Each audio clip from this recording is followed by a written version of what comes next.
Ini lagi apa ini? Lagi memupuk ya? Pengobatan namanya. Beda kalau memupuk. Pengobatan. Pengobatan.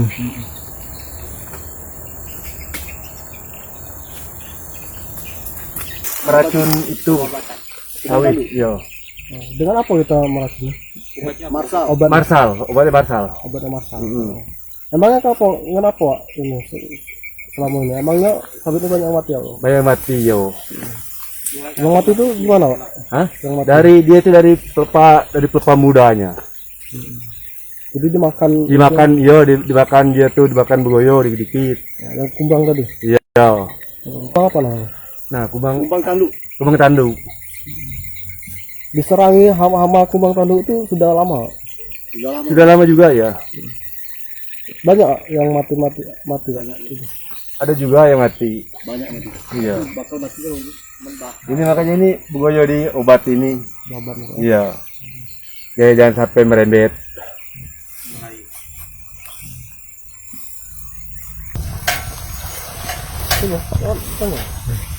Pak, ini banyak kebun sawit kita diserang hamanya, Pak. Sangat banyak, Pak. Sangat banyak ini. Ini sangat banyak sawit yang kena serangan hama kumbang tanduk ini. Ini, Pak, sebenarnya dampak dari replanting Dendi ini. Replanting salah satu perusahaan di Muratara kan. Sekarang ini perusahaan ini lagi replanting berana baru. Jadi hama yang di dalam itu, yang waktu itu banyak di dalam, keluar semua. Masuk ke lahan petani masyarakat kan. Ke lahan masyarakat. Jadi sekarang ini, ya lihat sendirilah, hancur ini, Pak. Jangan-jangan 4 hektar pun mati semua, ini bisa mati semua. Nah, gimana kelanjutannya saya nggak tahu gimana cara mengatasi ini kan. Kalau sekarang lagi kami obati ini dengan Marsal, dengan biaya sendiri ini, Pak. Sedangkan ini kan dampak dari salah satu perusahaan ini. Ini dampak dari salah satu perusahaan. Kalau perusahaan itu nggak replanting ini peremajaan penanaman baru, kami nggak pernah sakit macam ini, nggak pernah kena hama macam ini kan.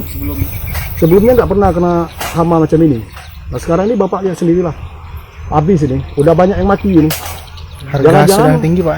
Hah? Harganya sedang tinggi kan? Harga sedang tinggi, biaya produksi agak tinggi juga kan. Cuma harga sedang tinggi tapi banyak mati, stres gara-gara dimakan kumbang tanduk ini. Nah maksud saya gimana, Pak, tolonglah pada pemerintah, tolong kami petani ini kan, tolong gimana mengatasi masalah ini. Ya kami nggak sanggup untuk dengan biaya sendiri. Jangan lupa subscribe, share, komen, dan like ya.